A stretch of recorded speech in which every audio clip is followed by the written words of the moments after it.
Welcome to A Voice from the Hills, episode number 4. I'm James Werner, co-founder of Silicon Hills Wealth Management here in beautiful Austin, Texas. And I'm pleased to be joined on the podcast today by Thinkery CEO Andy Bell and Chief Advancement Officer Shaleiah Fox for a wide-ranging discussion on philanthropy, advocacy, and engagement. The Thinkery is a 40,000 square foot child engagement center. Its mission, inspire the next generation of problem solvers who combine creativity with a passion for discovery, to develop those future leaders dedicated to innovating within an inclusive and respectful environment.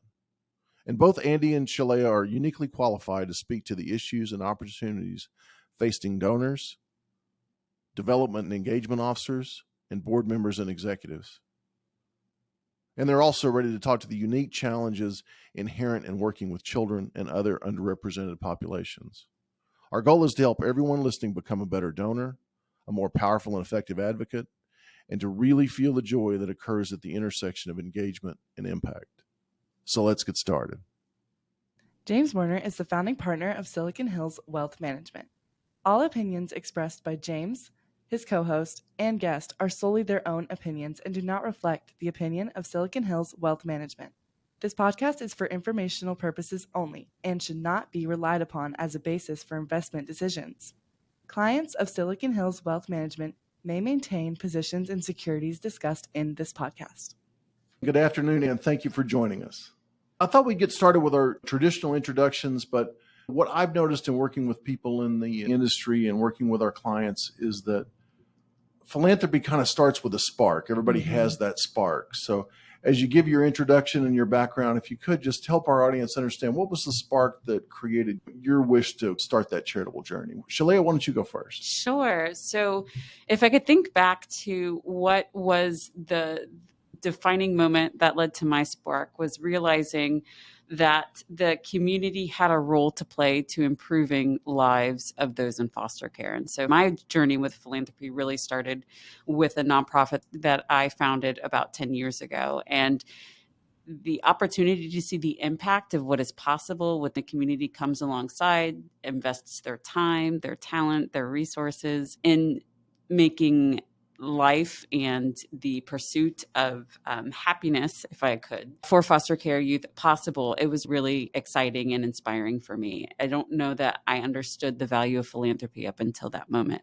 And it was really at that point that I decided that I wanted it to be a career that reflected my passion and something that I was going to personally devote my professional expertise to pursuing. And when I look at philanthropy, it's really that power that it has in creating equity in society and creating more access to happiness in a way that systems don't necessarily allow. When you look back through society and you think about all the ways in which it can function inequitably, it really is those organizations, those civic opportunities to really create that balance and create that equity. And philanthropy can move society to make changes that it may not necessarily be ready to make. And so when I think about philanthropy's power, that really is what excites me most and what keeps my spark going. Joining Thinkery's team has been a bit of a dream. It is such an inspiring space for many reasons. You walk downstairs and you see people, young children, just exploring and having so much fun as they're playing and learning. And I get to partner with individuals and corporations and businesses and really creating that experience to as many young people and children in the greater Austin area as possible. And so it really is all about how do we make access to high quality education that is STEAM-based and inquiry-rich available to all children who we know need it and want it. And so philanthropy has a really big role to play, and it's amazing to be able to curate and lead that in a space like Thinkery. Well, we appreciate you joining us very absolutely. much today. And Andy, how about you? I think it's so important for individuals to put time and energy into really understanding what that spark is for them and that passion. And for me, at a really early age, it was clear that it was education. Both my parents were teachers. I studied engineering and went through science and math education in a very formal school setting and learned that a lot of our current approaches don't inspire an interest in a field that is really important for us as a society, and we look at the types of jobs and opportunities that are going to be out there. And I took it upon myself to find opportunities at different points in my life to get involved in a different way to approach education with hands-on project-based things with an inquiry focus. Kids are naturally creative, and we have opportunities to tap into that natural curiosity in a playful way. And for me, I got a lot of pleasure and satisfaction and impact in finding ways to volunteer in educational settings and classrooms.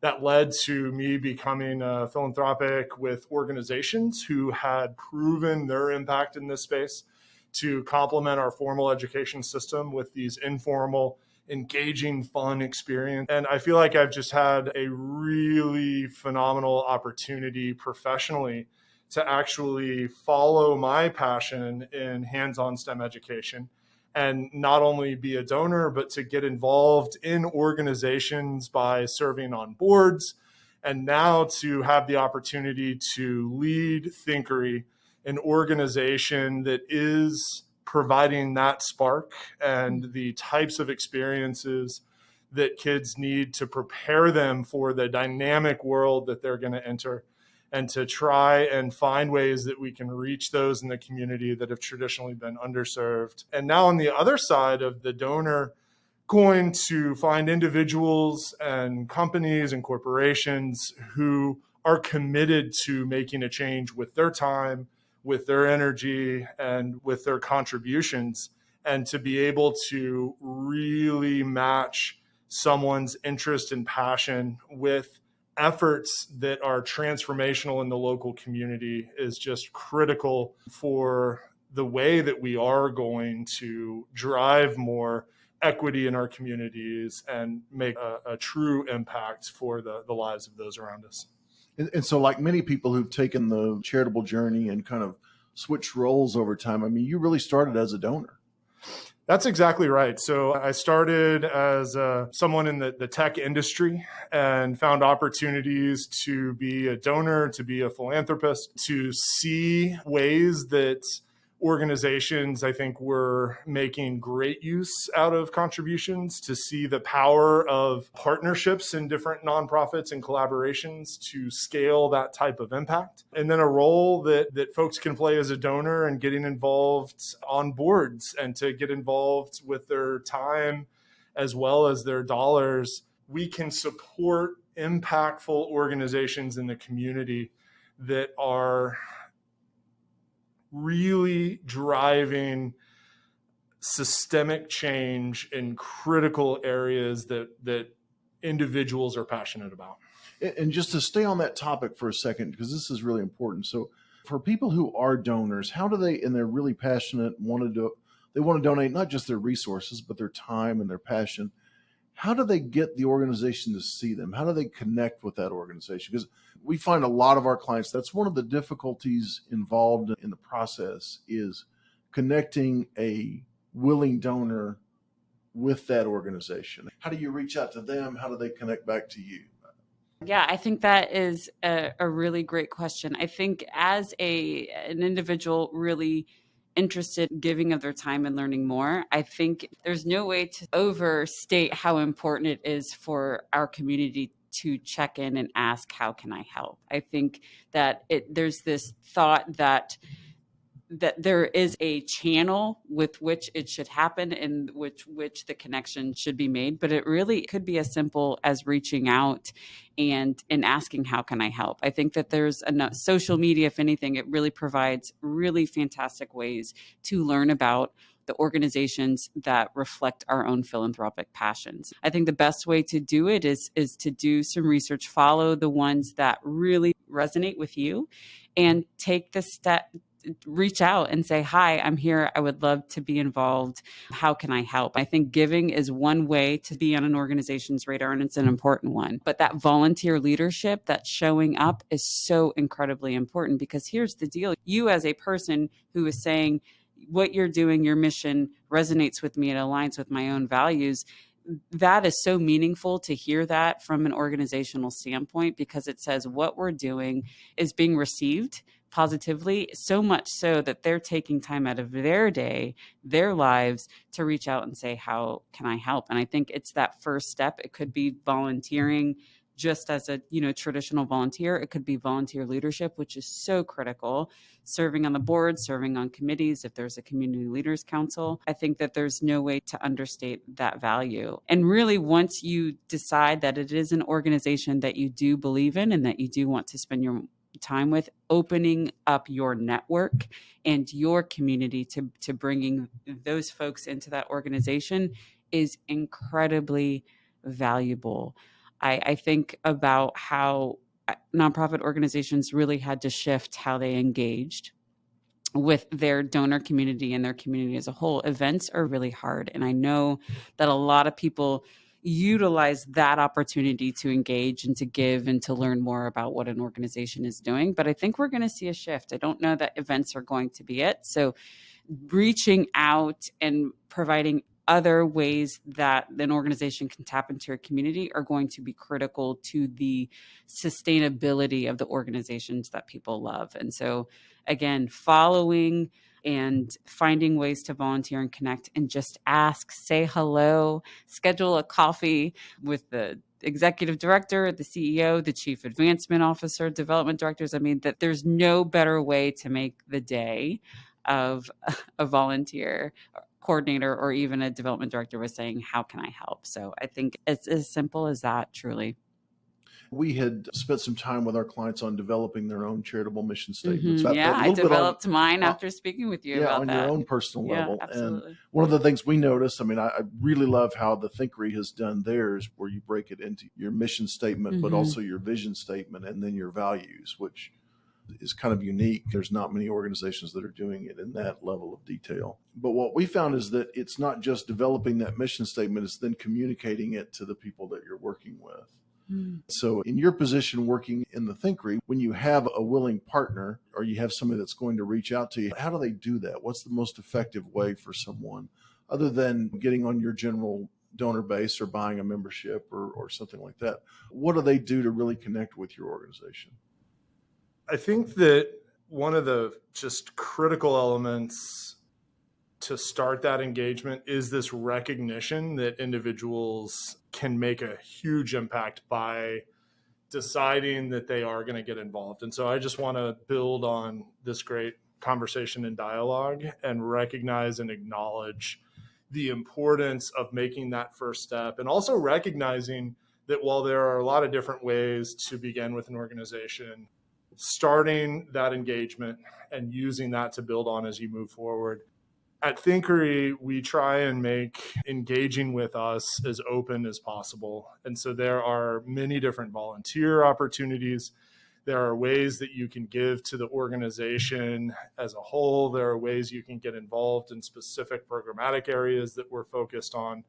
We work with many different corporations in the local community who facilitate volunteer engagements. And I think that's a great trend in the philanthropic movement that we're seeing, is that companies now are embracing and supporting time for their employees to be able to follow their passion and their spark to get involved. And there are opportunities to tag on to something that exists or to propose something within your network that this is something I want to do individually, or I want to bring a small group together, or I want to bring a large group together as you move forward.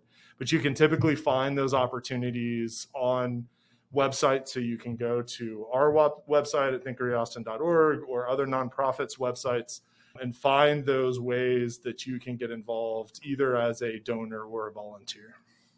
Yeah, and I think one thing people don't understand, even as an employee of a larger organization, is how much empowerment they have to direct the charitable mission of that larger organization. I mean, we see it over and over again where somebody's truly passionate about something. They can be a fairly low-level employee in a large organization, but they can really make a difference. And I think that gets to the fact that corporations and businesses are organizations of people. And to your point, it excites them when an employee comes to them and say, I feel really passionate about this organization. It is aligned with our priorities as a corporation. And here's why I think you should support them. I think that's the sort of guidance most corporations want within their corporate responsibility as they're building out their strategic plan for how they're going to invest in the communities where they live. So yeah, there's no way to overstate that importance. Absolutely. Absolutely.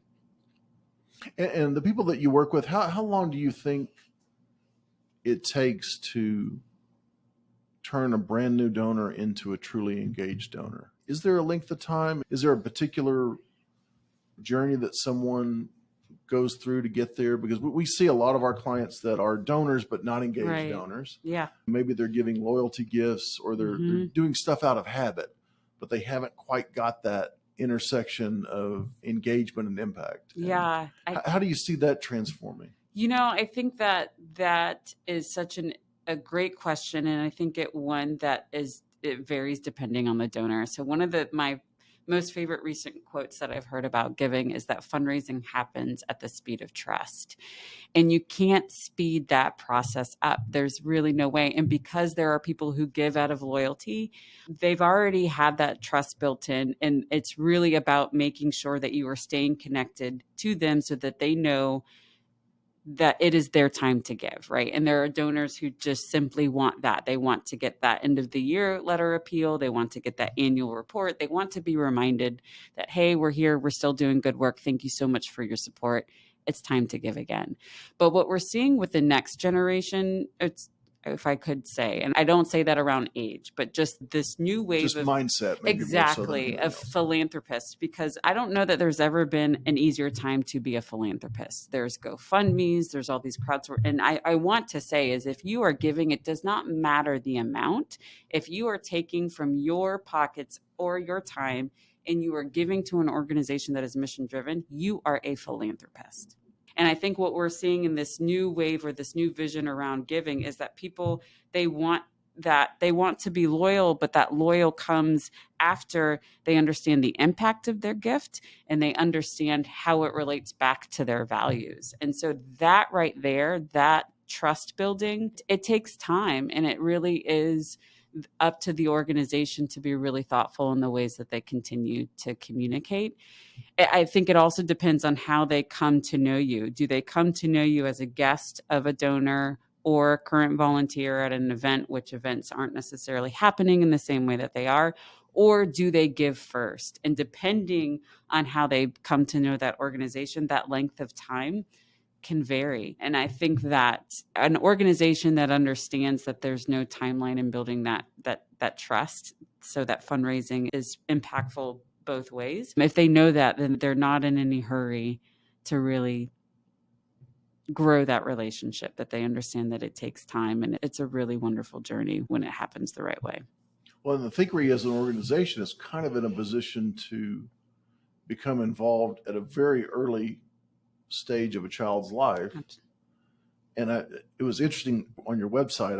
I like the fact that you talked about how you worked with 460,000 children last year and their parents and the grown-ups, I think is the way you said it. I thought that was really unique because I remember when we were new parents, we had all these anxieties, all these uncertainties. How are we going to give our kids the education that we hope that they get? How are they going to understand how to be inclusive? And how are they going to be motivated toward, I guess it was STEM at the time. STEAM seems to be a little bit more of a newer concept. But so when you think about that, you've got all these different groups of people that you're kind of focusing on, but you could have a child that comes in very early and be working with them throughout their entire adolescence under different programs. I mean, how do you keep someone engaged? How do you keep that population engaged throughout that entire period of time?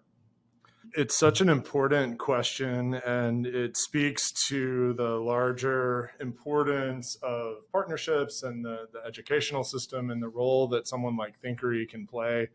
We look at the needs of the community first and foremost, and there are just some heartbreaking statistics that are out there. Only 50% of children in Austin are kindergarten ready, and the number goes down to 36% when you look at low income families. And when you look further out at the dynamic world that they will be entering, it's estimated that 65% of the jobs that are going to be available for kids don't exist today. And we know one thing about those jobs, though, they're going to require an underlying set of skills like creativity and problem solving, critical thinking, communication, and collaboration.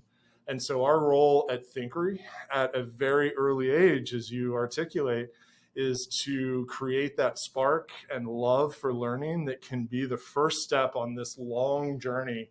And it's so important to begin and we can't stop, though, as we create that love for learning as kids grow and progress. And it's part of, I think, why we have focused so much on meaningful partnerships with other organizations in the community that continue to work with youth as they grow and develop and move forward. But we know through our research-based practices that if children start out behind, their chances of catching up are so much harder.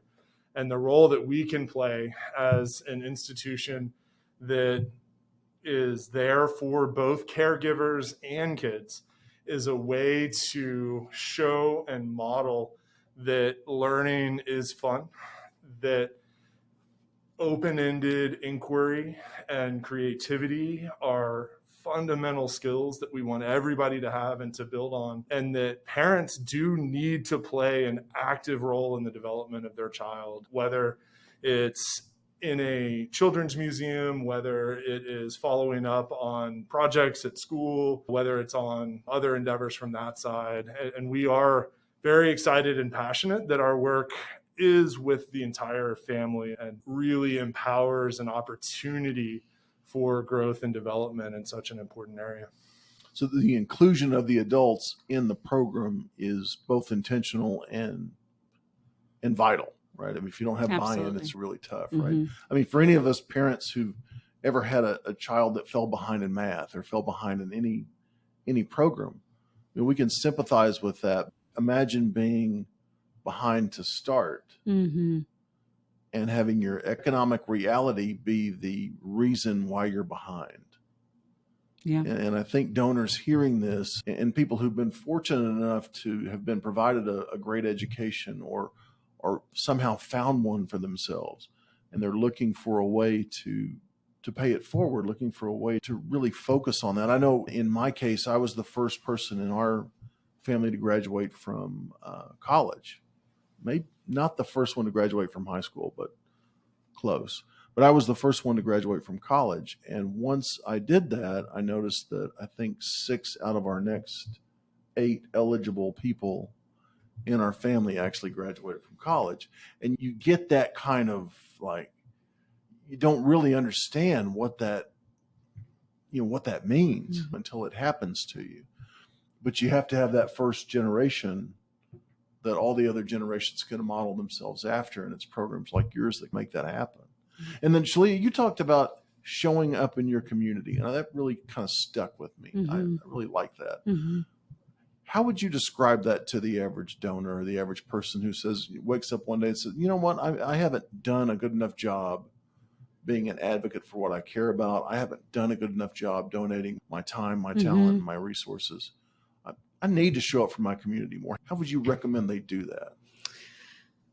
I think showing up for your community is something as simple as looking around and seeing what you think the need is, and then going to that organization or that community school, the school that's down the street from you, even if your children are you don't have children or your children are already out of that school, inside just showing up and saying, what do you need and how can I help? I think understanding that, especially in a place like Austin or any city around the country that is experiencing tremendous growth, and at an expense of that tremendous growth is that people are being displaced and people are getting access is being impacted. And so if you are a part of that growth, then you have a responsibility to offset and understand, how can I be a part of a positive aspect of the growth that's here? And that really starts with looking around and say, what am I supposed to be taking? What is my responsibility here? And I think that something in terms of what Thinkery is doing, and if I can stay on the subject of schools, because I think public education, which you just shared about your own family experience, it can completely shift what is possible within a generation. I mean, that's the power of education. I don't know that there's anything else available to us, any tool available to us that can transform a family's story within a generation. And so if we can think about that power, and we can think about somebody who's waking up in a new community or just waking up to the idea of what it means to show up, access to equitable education, no matter where you are in your city or in your life, we have a role to provide that to young students. And what Thinkery provides is in that informal space, it helps fill the gap of what the education system can't do and is failing to do for many reasons, and also what parents for many reasons aren't able to do, to be able to know that your young child, or that you are contributing to a place either through your time or your treasure, so that there's this space where the young people can go and to be inspired and grow as a learner, and they can take that growth and that inspiration, and it could change their lives in a generation. There's no greater responsibility as a citizen in any city in this country to affect, and no greater opportunity, no greater. So I think that is what you do, is you look around and you say, where is the need? And I think starting with schools and education is really simple and not so simple, right? But then just a natural place to start. I will also say that it matters about what is important to you in your own lived experience, because you may show up one day or 1 month, but what's going to keep you coming is that it reflects what is valuable to you. You know, before I came to Thinkery, I was a member. When Miles, my 6-year-old, was 6 months old, I became a member of Thinkery, and I became a better playmate. I learned, that connection that we're talking about between grown-ups and children, that is real. And because I am educated, I am confident I would have found it elsewhere. But the space to be able to play, to explore, to not do things right, to have the blocks drop, to put something in the wrong hole, that Miles watching me figure it out on their own, it made us better teammates in figuring life out. And I think that that is a space that every parent deserves to have with their child. Well, that's a transcendent space too. That's not...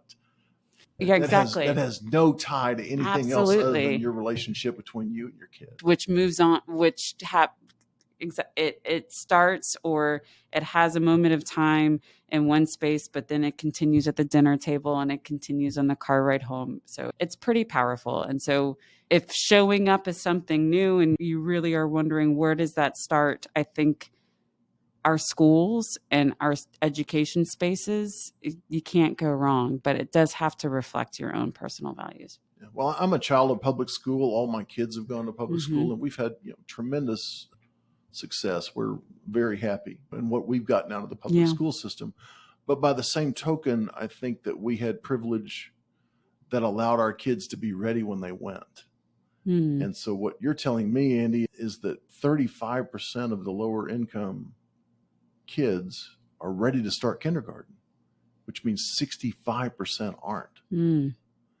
And to me, I always learn things when I do these podcasts with people who work in the environment. That to me is just a stunning stat. And so if I were talking to donors out there and talking to people who wanted to make a difference in education, I would say, well, help these kids start on an even playing field.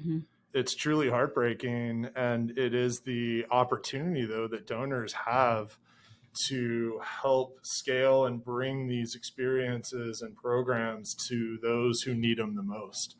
And so that's true at Thinkery, and it's true at other organizations, but we know the impact that we have on those who are able to take part in our museum experience, who are able to take part in our camps, in our Little Thinkers preschool, and where we work with donors and corporations and foundations is on the opportunity for us to expand those impactful experiences out into the community or to provide access to those to come to Thinkery who might be in a family situation that doesn't have the means or even awareness that those exist and are important in this process. And that is the moral imperative that I believe that we have as a community to really make that impact over this next generation. Yeah, I think certainly in the areas of the community where we have more privilege than others, we really underestimate the value of things that we take for granted, like transportation. I mean, I remember attending a seminar. You may have been there, actually. It was a gentleman who had been incarcerated, who lived over just on the other side of Riverside. He'd been incarcerated. During his incarceration, he ended up graduating from the University of Texas. You probably attended one of his lectures. And he said, I spent my entire youth and adolescent life living 2 miles away from the University of Texas, but it was a world away. Mm-hmm. I never felt like I belonged. I never felt like it was a part of my community. I never felt like I even had the ability to get there. Mm. That's always kind of stuck with me. It was one of the things that kind of helped us focus more toward that other parts of education, because in order to be educated, you have to be there to get educated. And I know COVID-19 certainly has been a real challenge, real challenge for you guys and for anybody who's trying to bring groups of people together. And understand you guys have done a whole lot of work to try to meet those challenges. Maybe now's a good time to kind of talk about where you are with that and how it's affecting different programs and what you see going forward. Yeah, the learning deficits that we're seeing from COVID-19 are only compounding the challenges that we've been talking about. And it scales from social emotional gaps and needs to fundamental learning gaps that we're seeing build on top of the challenges that were already there. And so as a trusted community hub in Austin, when the pandemic hit in March of 2020, we immediately looked at the role that Thinkery could play in the community, knowing that we had to close our doors, but knowing that overnight parents were becoming educators on top of their day jobs without any background, and that the majority of the help they were getting in online or virtual learning was not engaging. And so we're making the problem even harder through just worksheets or through watching videos and screen and tech time. And so we invested our talented educational team into a set of free resources that we called Thinkery at Home that allowed for hands-on activities to happen in the home environment with readily available materials that you would have. We created a kit, we called it a Do Make Create kit, that had everything you needed for 10 hours of rich hands-on science, technology, engineering, arts, and math activities that you could take to your home and to supplement the learning that was happening. But again, the equity divides of those that had access to internet to those that have access to devices was extremely large. And so we worked with our community partners to help get those kits into the hands, again, of those who needed them the most. So we worked with Boys and Girls Club of Austin. We worked with El Buen, Foundation Communities, the Ronald McDonald House, and others to be able to provide those kits to their communities, the families that they were serving in these essential times. And it was only through the charity of our donors and our supporters who were able to step up and fund and sponsor us to be able to create these freely available online STEAM activities, these kits that we could provide out into the community that allowed for not just Thinkery, but many other community organizations to partner together to try to address these challenges. The other thing that I would highlight from the pandemic that was an opportunity for us was really a chance to step back because our doors were closed and because we weren't able to do all of the impactful programs that we had done before, to really reflect on what we were doing that makes the biggest impact in the community. And as we rebuilt, to be very intentional about understanding who we are, our strengths, the community needs, and what we want to double down on. And some of the things that, not that they were bad ideas, but that investment in those areas could be shifted to another area that's even more impactful. And that led us to launch Little Thinkers Preschool last year in our space, in our Meredith Learning Lab museum space, so that we could continue to build on our educational expertise in early childhood education. We did it in conjunction with the UT Lab School and researchers at the University of Texas, so that in that space of Little Thinkers Preschool, not only are we providing this spark and this start on these children's educational journeys and paths, but that we are using innovative best practices that we can then share out into the community. So we are part of United Way's Success by Six Coalition, and we work with Child Inc., Safe Alliance, and other programs in the community.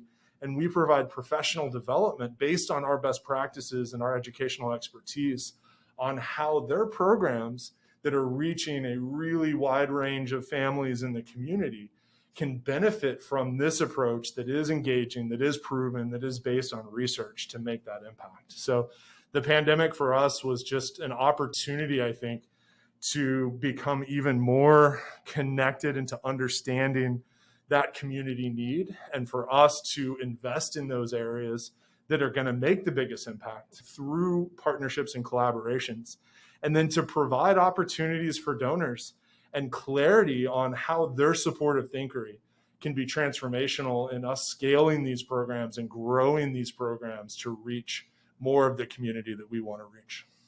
And to stay on the topic of collaboration, I read your letter that you sent to your open letter during the Black Lives Matter movement. I thought that was really compelling and powerful. And then I started looking at the vision of Thinkery and what they were doing. And then I noticed the partnerships that you were bringing in to help add that inclusion factor into that discovery factor, the innovation plus inclusion. And talk to me about those partnerships, Shaleiah. How much value do you see in bringing in these social justice organizations and these empowerment organizations in with an organization like Thinkery and having that combined effort? What does that add to the experience? I think that what it reflects is our core value in making sure that what we offer at Thinkery is equitably accessible to all children and families in our area, in the greater Austin area. And I think the realization that we ourselves can only do so much from the museum perspective.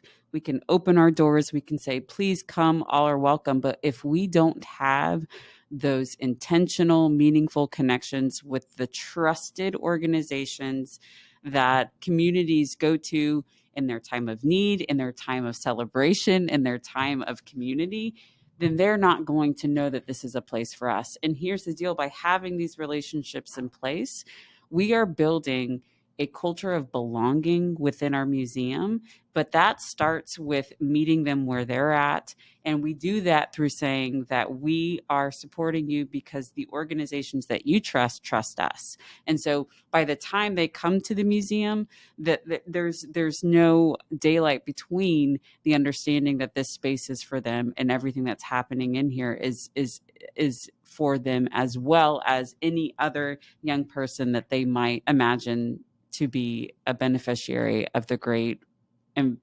education and opportunities that happen within Thinkery. We are in Mueller. You said earlier that you couldn't hurry trust. Yeah.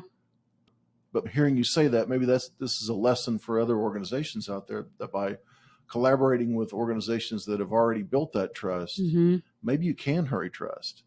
I think that what you can do is, it's not so much to me as a speed factor, is that it's almost the vouching. It's understanding that if this organization, who I know has my back, is trusting Thinkery, then I can trust it. And I think that's just the beginning. That might get them through our doors, but will that get them to come back? Will that get them to enroll their children in the preschool?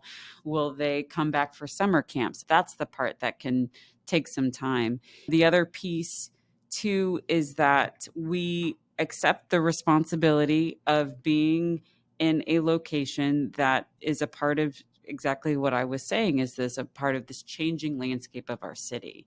And with accepting that is the responsibility that we want as the landscape is changing where we are located, that also changes to make sure that those communities are a part of that narrative.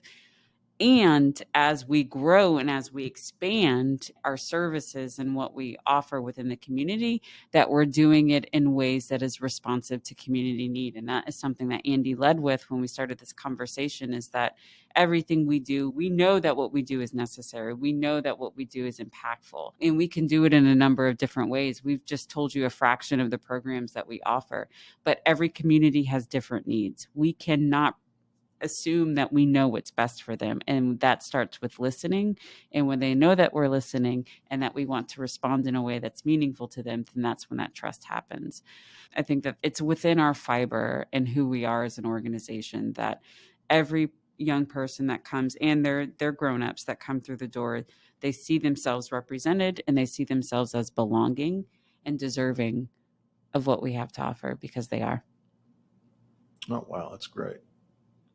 Now, Andy, I've looked at your background a little bit. It's pretty fascinating. You've been all over the world. You've been South America, China, Vietnam, and doing global outreach in this area. What are some things that you've learned as you've gone outside the United States? What are some things that other countries do well or other populations do well that we can learn from? I think that there are some commonalities across different cultures from an education perspective, and there are some real differences also. I think when you find a culture that prioritizes education, you can see the direct correlation and results from that focus. But the approach to education is so critical. And as we have discussed a little bit, when we look at the formal education system in the US, there is a lot of focus on standardized testing, on having a right answer and a wrong answer. And in some regards, that's beneficial because it ensures that you have clarity on what's happening in a common way and form. But on the flip side, it creates a mentality that actually is counter to the types of skills and kind of open-ended critical thinking that we know is really important for kids as they grow and progress. And so when you look at other cultures that have embraced a more open-ended educational system and have prioritized these hands-on learning experiences at an early age, that has translated to more impacts in the experiences and opportunities for some of those students as we move forward. But there are ways that the experiences that we're creating are very similar across the world. When I worked at Lego Education and we were developing global programs where we could use play-based, hands-on learning to inspire kids, we did it in a way where language was not an impediment, where you could use natural intuition, you could use this natural love for creativity and learning that exists. And I think that that's something that we can build on. And there's really incredible research that's available that would allow us to center future educational programs on that mix. Some of the conversations that we've had with educational leaders and formal learning in the Austin community superintendents of school districts are really inspiring. And there's a strong interest and belief in the opportunities that do exist to marry formal and informal learning and to involve families in education and to bring hands-on STEAM-based experiences into the curriculum. Dr. Telly, the superintendent at Del Valley ISD, that is almost all Title I school, is so committed to the role that education is going to provide in the transformation of their students. They are moving towards having every student in Del Valley get a field trip experience at the pre-K and kindergarten level to Thinkery. We're working on ways that we can create professional development for how you can bring these experiences into the classroom. They have an incredible new partnership with Tesla and with ACC to create technology skill-based learning for their high school students, for the types of jobs that Austin has from that perspective. So there's a lot of opportunity and hope that we are on a path that can make a difference. but these are programs that are not traditionally funded by our current education agency. And this is where there is opportunity to get involved and to volunteer and to become a donor to make a true impact in the scalability of those programs. And then as you're proving them out in your area, it almost gives permission or makes it a little more easier for the public school system to adopt something like that. It's hard for them to be entrepreneurs in education. That's just not the easiest thing to do in that public school setting. But let's talk about the kids that are natively digital now. Mhm. Are they engaging in different ways than children were even 5 and 10 years ago? You've got a 15-year-old and a 10-year-old, right?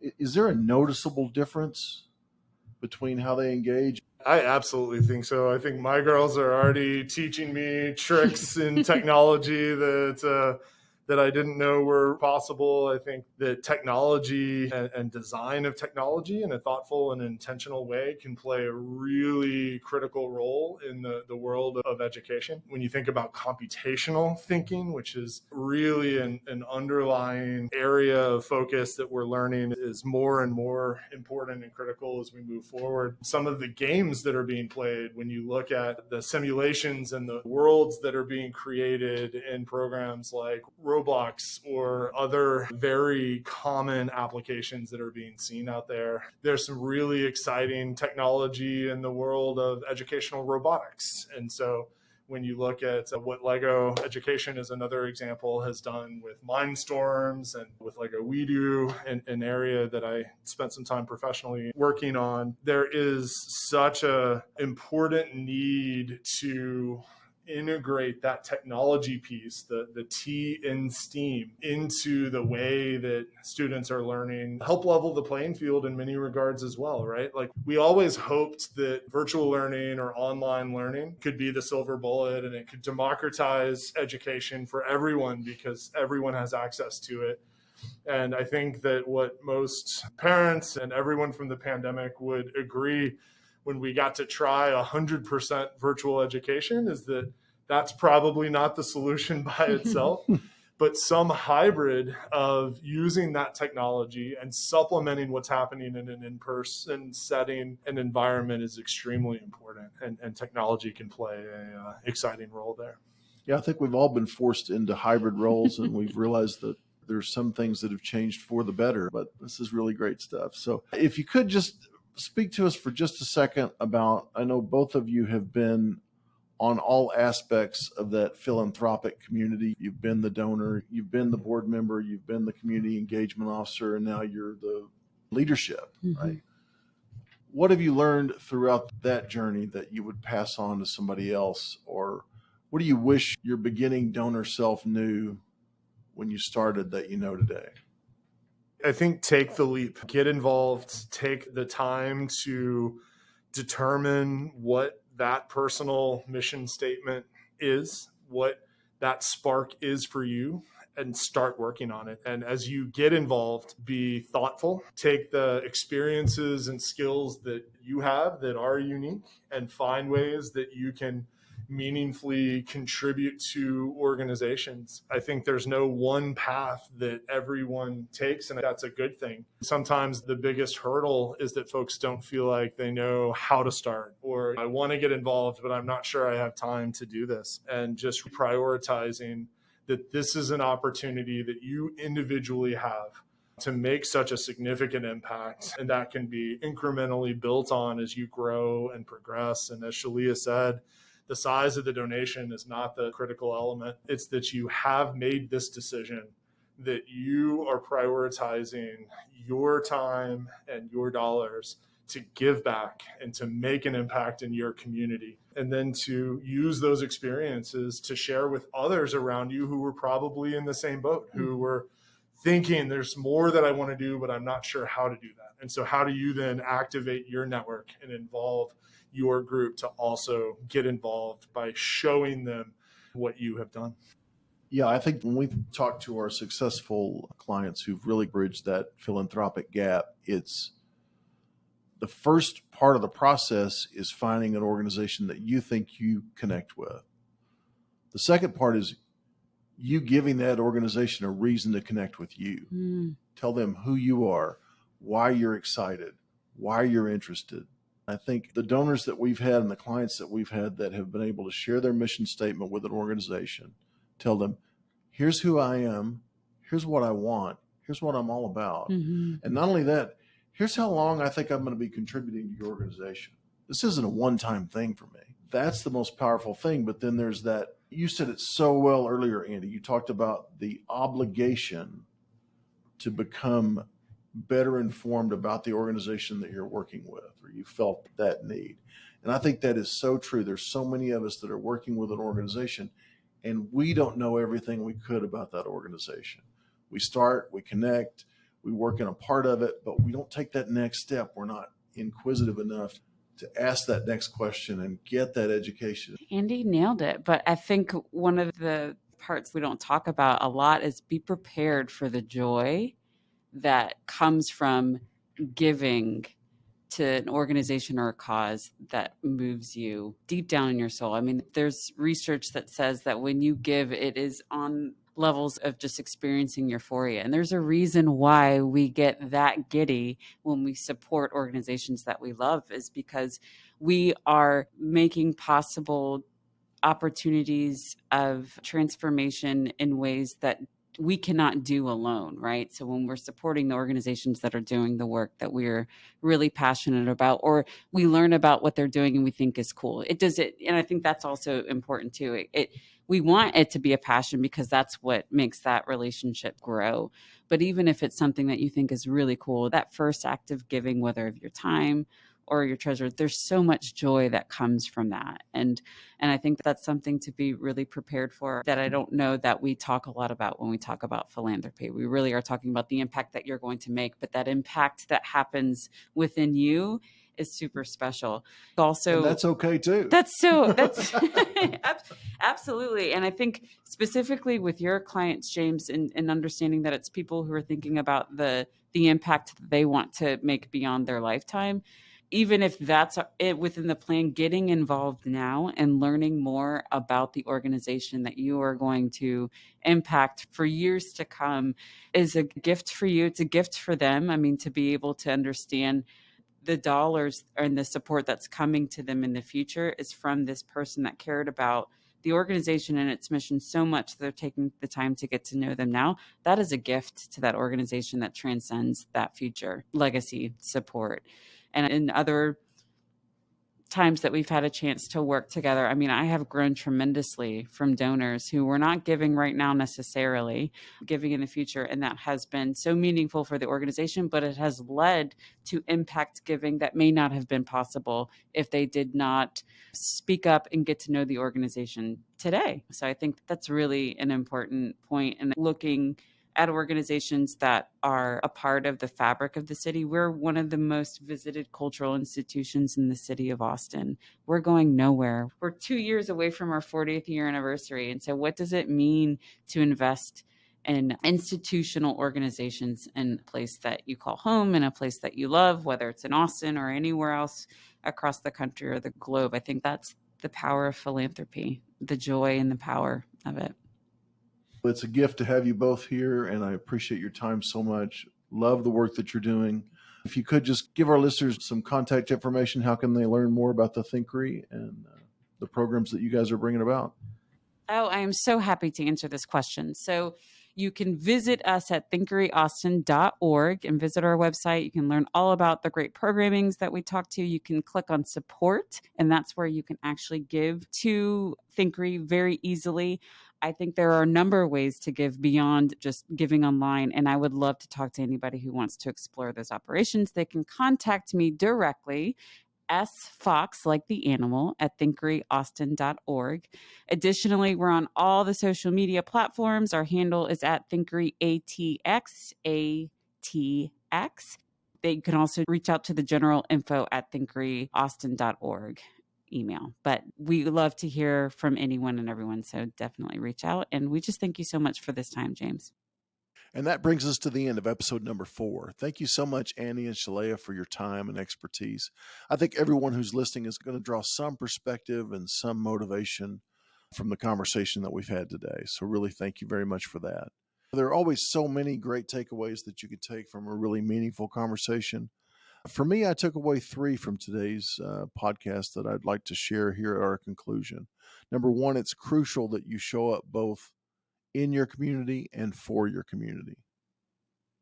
Second, true engagement only happens at the speed of trust.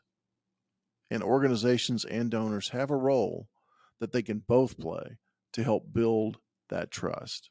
And lastly, philanthropy is about mindset, passion, and engagement. It's not simply about access to resources. You can make a difference.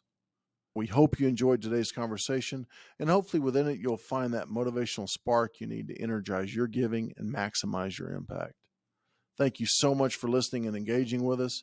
And as always, we'd like to say that we can only do our best work when you are here to listen. So thank you.